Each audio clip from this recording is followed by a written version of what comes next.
എല്ലാവർക്കും easy to സ്റ്റഡിയുടെ പുതിയൊരു ക്ലാസ്സിലേക്ക് സ്വാഗതം. അപ്പൊ നമ്മൾ കഴിഞ്ഞ ക്ലാസ്സിൽ പഠിച്ചിരുന്നത് 8th ബേസിക് സയൻസിന്റെ ഫസ്റ്റ് ചാപ്റ്ററിലെ കുറച്ച് ഭാഗങ്ങളായിരുന്നു. അപ്പൊ ഇനിയും കുറെ അധികം ഭാഗങ്ങൾ ഈ ചാപ്റ്ററിലുണ്ട്. അപ്പൊ നമുക്ക് ഇന്ന് ബാക്കിയുള്ള ഭാഗങ്ങളെ പറ്റിയിട്ട് പഠിക്കാം. അപ്പൊ നമ്മുടെ അടുത്ത ടോപ്പിക് ന്യൂക്ലിയസ് അഥവാ മർമ്മമാണ്. നമ്മൾ പ്ലാന്റ് സെല്ല് പഠിച്ചപ്പം പഠിച്ചിരുന്നത് അതിനകത്തൊരു ഭാഗമാണ് എന്ത്, ന്യൂക്ലിയസ് എന്നുള്ളത്. പ്ലാന്റ് സെല്ലിനകത്തെയും അതുപോലെ തന്നെ ആനിമൽ സെല്ലിനകത്തും എന്തുണ്ട്, ന്യൂക്ലിയസ് ഉണ്ട്. 1831 റോബർട്ട് ബ്രൗൺ ആണ് ന്യൂക്ലിയസ് കണ്ടെത്തിയതെന്നും നമ്മൾ പഠിച്ചിരുന്നു. ഇനി നമുക്ക് ആ ന്യൂക്ലിയസിനെ പറ്റി വിശദീകരിച്ച് പഠിക്കാം. നമ്മുടെ സെല്ലിനകത്ത് നടക്കുന്ന എല്ലാ പ്രവർത്തനങ്ങളെയും നിയന്ത്രിക്കുകയും അതുപോലെ ഏകോപിപ്പിക്കുക, അതായത് കൺട്രോൾ ചെയ്യുകയും കോർഡിനേറ്റ് ചെയ്യുന്നതും ആരാണ്, നമ്മുടെ ന്യൂക്ലിയസ് ആണ്. അതുപോലെ നമ്മുടെ ബോഡിയിൽ DNA കാണപ്പെടുന്നതും ഈ ന്യൂക്ലിയസിലാണ്. അപ്പൊ ന്യൂക്ലിയസിന് ഒരുപാട് ഫങ്ഷൻസും ഒരുപാട് പാർട്ടും ഉണ്ട്. അപ്പൊ അതിന്റെ ഓരോ പാർട്ടും അതിന്റെ ഫങ്ഷൻസ് എന്തുവാന്ന് നമുക്ക് നോക്കാം. ന്യൂക്ലിയസിൽ കാണപ്പെടുന്ന ഒരു ഭാഗമാണ് ന്യൂക്ലിയോപ്ലാസം അഥവാ മർമ്മദ്രവ്യം എന്ന് പറയുന്നത്. നമ്മുടെ കോശത്തിനുള്ളിലെ ന്യൂക്ലിയസ് ഉണ്ടല്ലോ, ആ ന്യൂക്ലിയസിലെ ഒരു ദ്രാവക ഭാഗം അല്ലെങ്കിൽ ഫ്ലൂയിഡ് പാർട്ടാണ് എന്ത്, ന്യൂക്ലിയോപ്ലാസം എന്ന് പറയുന്നത്. അതുപോലെ തന്നെ ന്യൂക്ലിയോലസും ക്രൊമാറ്റിൻ റെറ്റിക്കുലവും കാണപ്പെടുന്ന എവിടെയാണ്, നമ്മുടെ ഈ ന്യൂക്ലിയോപ്ലാസത്തിലാണ്. അപ്പം ന്യൂക്ലിയസിനകത്തുള്ള ഒരു ദ്രാവകം അല്ലെങ്കിൽ ഫ്ലൂയിഡ് പാർട്ടാണ് ന്യൂക്ലിയോപ്ലാസം. ക്രൊമാറ്റിൻ റെറ്റിക്കുലവും അതുപോലെ തന്നെ ന്യൂക്ലിയോലസും കാണപ്പെടുന്ന എവിടെയാണ്, ന്യൂക്ലിയോപ്ലാസത്തിലാണ്. അടുത്ത ഭാഗമാണ് ന്യൂക്ലിയർ മെംബ്രെയിൻ അഥവാ മർമ്മസ്തരം എന്ന് പറയുന്നത്. നമ്മുടെ ന്യൂക്ലിയസിനെ ആവരണം ചെയ്യുന്ന അല്ലെങ്കിൽ കവർ ചെയ്യുന്ന ഇരുപാടുകളുള്ള രണ്ട് ഡബിൾ ലെയേഴ്സ് ഉള്ള ഒരു ഭാഗമാണ് എന്ത്, ഒരു സ്ഥലമാണ് എന്ത്, മർമ്മസ്തരം അഥവാ ന്യൂക്ലിയർ മെംബ്രെയിൻ എന്ന് പറയുന്നത്. അപ്പൊ ന്യൂക്ലിയർ മെംബ്രെയിൻ എന്ന് പറയുമ്പോൾ നമ്മുടെ ന്യൂക്ലിയസിനെ ആവരണം ചെയ്യുന്ന ഡബിൾ ലെയർ ഉള്ള ഒരു ഭാഗമാണ് ന്യൂക്ലിയർ മെംബ്രെയിൻ അഥവാ മർമ്മസ്തരം എന്ന് പറയുന്നത്. അപ്പൊ അടുത്തെന്ന് പറയുന്നത് എന്തുവാ, ക്രൊമാറ്റിൻ റെറ്റിക്കുലം ആണ്. ക്രൊമാറ്റിൻ റെറ്റിക്കുലം എന്ന് പറയുമ്പോൾ നമ്മുടെ ന്യൂക്ലിയോപ്ലാസത്തിൽ ഒരു നെറ്റ്വർക്ക് പോലെയാണ് ഈ ക്രൊമാറ്റിൻ റെറ്റിക്കുലം കാണപ്പെടുന്നത്. നമ്മൾ പഠിച്ചായിരുന്നു ന്യൂക്ലിയോപ്ലാസം എന്തോ ഒരു ഫ്ലൂയിഡ് പാർട്ടാണ്. അപ്പൊ ആ ന്യൂക്ലിയോപ്ലാസത്തിലാണ് എന്ത് കാണപ്പെടുന്നത്, ക്രൊമാറ്റിൻ റെറ്റിക്കുലം കാണപ്പെടുന്നത്. അതുപോലെ തന്നെ നമ്മുടെ ബോഡിയിലുള്ള ജീനുകളെ ഉൾക്കൊള്ളുന്നത് എവിടെയാണ്, ക്രൊമാറ്റിൻ റെറ്റിക്കുലത്തിലാണ്. അപ്പം നെറ്റ്വർക്ക് പോലെ കാണപ്പെടുന്ന ക്രൊമാറ്റിൻ റെറ്റിക്കുലത്തിലാണ് എന്ത് ഉൾക്കൊള്ളുന്നത്, നമ്മുടെ ശരീരത്തിലെ ജീനുകൾ ഉൾക്കൊള്ളുന്നത്. അടുത്തെന്ന് പറഞ്ഞാൽ ന്യൂക്ലിയർ പോർ അഥവാ മർമ്മരന്ധ്രം എന്ന് പറയും. അപ്പം അതെന്തുവാ നമുക്ക് നോക്കാം. ന്യൂക്ലിയർ മെമ്പറിനകത്തുള്ള ചെറിയ സുഷിരങ്ങളെയാണ് നമ്മൾ എന്ത് പറയുന്നത്, ന്യൂക്ലിയർ പോർ എന്ന് പറയുന്നത്. അപ്പം നമ്മുടെ ന്യൂക്ലിയസിനകത്തേക്കും പുറത്തേക്കും ഓരോ സബ്സ്റ്റൻസ് പോകാനായിട്ടും ഒക്കെ സഹായിക്കുന്നത് ആരാണ്, ഈ ന്യൂക്ലിയർ പോർ ആണ്. അടുത്തത് ന്യൂക്ലിയോലസ് ആണ്. നമ്മുടെ ന്യൂക്ലിയസിനകത്ത് ഒരു ഗോളാകൃതിയിൽ കാണപ്പെടുന്നതാണ് ഈ ന്യൂക്ലിയോലസ് അഥവാ മർമ്മകം എന്ന് പറയുന്നത്. നമ്മുടെ ബോഡിയിൽ റൈബോസോം ഉൽപ്പാദിപ്പിക്കുന്നതിൽ അല്ലെങ്കിൽ അവ ഫോം ചെയ്യുന്നതിൽ ഏറ്റവും പ്രധാനപ്പെട്ട പങ്ക് വഹിക്കുന്നത് ആരാണ്, ന്യൂക്ലിയോലസ് ആണ്. അപ്പം നമ്മുടെ ന്യൂക്ലിയസിന്റെ 5 പാർട്ടിനെ പറ്റിയാണ് നമ്മൾ പഠിച്ചത്. ഒന്ന് nucleoplasm, nuclear membrane, chromatin reticulum, പിന്നെന്തുവായിരുന്നു, ന്യൂക്ലിയർ പോറ്, പിന്നെ ന്യൂക്ലിയോലസ്. അപ്പൊ ഇങ്ങനത്തെ 5 ഭാഗങ്ങളാണ് ഏതിനുള്ളത്, നമ്മുടെ ന്യൂക്ലിയസിന് ഉള്ളത്. നമ്മൾ പഠിച്ചായിരുന്നു നമ്മുടെ സെല്ലിനകത്ത് എന്തുണ്ട്, ന്യൂക്ലിയസ് ഉണ്ട്. ന്യൂക്ലിയസ് ആണ് നമ്മുടെ ബോഡിയിലെ എല്ലാ പ്രവർത്തനങ്ങളെയും കോർഡിനേറ്റ് ചെയ്യുകയും കൺട്രോൾ ചെയ്യുകയും ചെയ്യുന്നത്. എന്നാൽ ചില ജീവികളുടെ ശരീരത്തിൽ എന്തില്ല, ന്യൂക്ലിയസ് ഇല്ല. അപ്പൊ അങ്ങനെയുള്ള ജീവികളെ പറയുന്ന പേരാണ് പ്രോക്യാരിയോട്ടുകൾ അല്ലെങ്കിൽ പ്രോക്യാരിയോട്സ് എന്ന് പറയും. അപ്പൊ അതിന് എക്സാമ്പിൾ ആണ് ബാക്ടീരിയ, സയാനോ ബാക്ടീരിയ, മൈക്കോപ്ലാസ്മ തുടങ്ങിയവ. അതുപോലെ തന്നെ നമ്മുടെ ആനിമൽസിന്റെ ആണെങ്കിലും ഹ്യൂമൻസിന്റെ ആണെങ്കിലും ഒക്കെ ബോഡിയിൽ എന്തുണ്ട്, ന്യൂക്ലിയസ് ഉണ്ട്.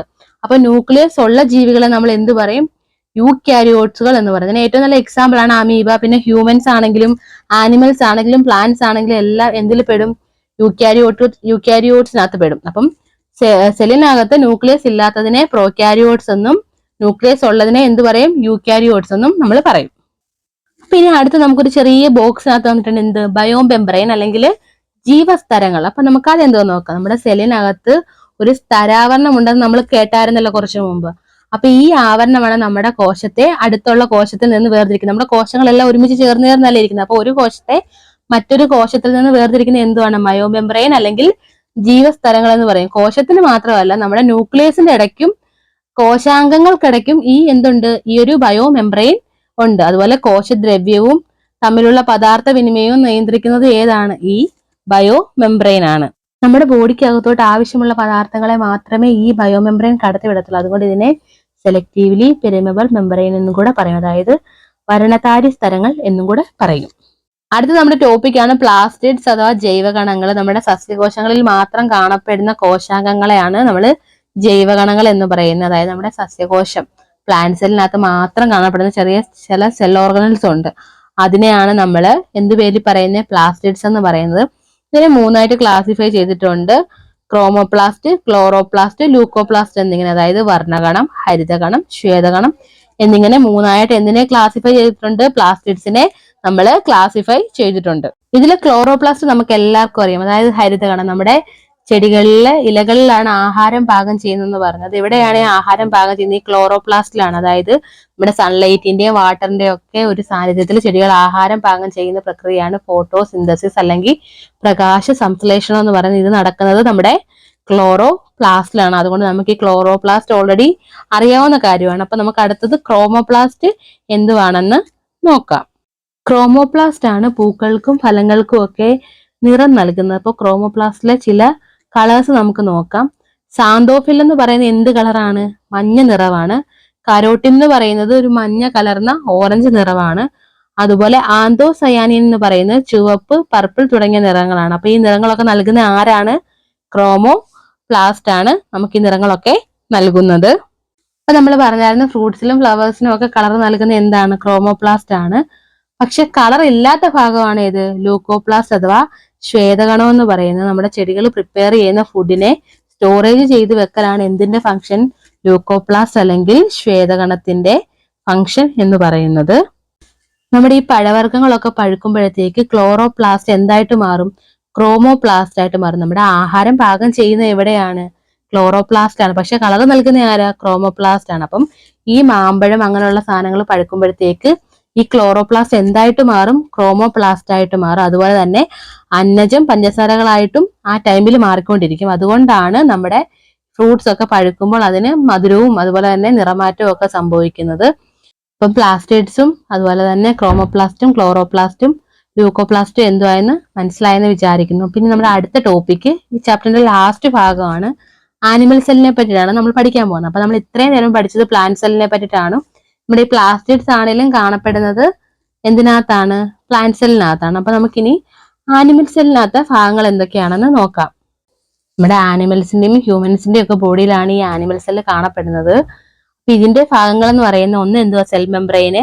അത് നമ്മുടെ പ്ലാന്റ് സെല്ലിനകത്ത് ഉള്ളതായിരുന്നു. പിന്നെ ന്യൂക്ലിയസ് ആണെങ്കിലും നമ്മുടെ പ്ലാന്റ് സെല്ലിനകത്തുണ്ട്. അതുപോലെ endoplasmic reticulum, Golgi complex, mitochondria, ribosome, cytoplasm ഇതെല്ലാം നമ്മുടെ എന്തിനകത്തും ഉള്ളതാ? പ്ലാന്റ് സെല്ലിനകത്തുള്ളതാ. പ്ലാന്റ് സെല്ല് പഠിപ്പിച്ചപ്പം നമ്മളത് വിശദമായിട്ട് പറഞ്ഞായിരുന്നു. അതിപ്പം അറിയാത്തവര് അതും കൂടെ ഒന്ന് റെഫർ ചെയ്താൽ മതി. നമ്മൾ ഓൾറെഡി പ്ലാന്റ് സെല്ല് പറഞ്ഞപ്പോൾ തന്നെ അത് പറഞ്ഞിട്ടുണ്ട്. പക്ഷേ പ്ലാന്റ് സെല്ലിനകത്ത് ഇല്ലാത്ത കുറച്ച് ഭാഗങ്ങൾ എന്തിനകത്തുണ്ട്? നമ്മുടെ ആനിമൽ സെല്ലിനകത്തുണ്ട്. ഏതൊക്കെയാണ് അത്? ഒന്ന് സെൻട്രോസോമും, 2 ലൈസോസോമും. അപ്പം സെൻട്രോസോമും ലൈസോസോമും എന്തുവാന്ന് നമുക്ക് നോക്കാം. സെൻട്രോസോം എന്ന് പറയുന്നത് നമ്മുടെ ആനിമൽ സെല്ലിൽ മാത്രം കാണപ്പെടുന്ന ഒരു സെൽ ഓർഗനൽ അല്ലെങ്കിൽ കോശാംഗമാണ് സെൻട്രോസോം. സെൽ ഡിവിഷൻ അല്ലെങ്കിൽ കോശ വിഭജനത്തിൽ ഏറ്റവും അധികം പങ്ക് വഹിക്കുന്നതും ഈ സെൻട്രോസോം ആണ്. അടുത്തത് ലൈസോസോം ആണ്. ലൈസോസോം എന്ന് പറയുമ്പം നമ്മുടെ ആനിമൽ സെല്ലിൽ മാത്രം കാണപ്പെടുന്ന ഒരു ഭാഗമാണ് ലൈസോസോം.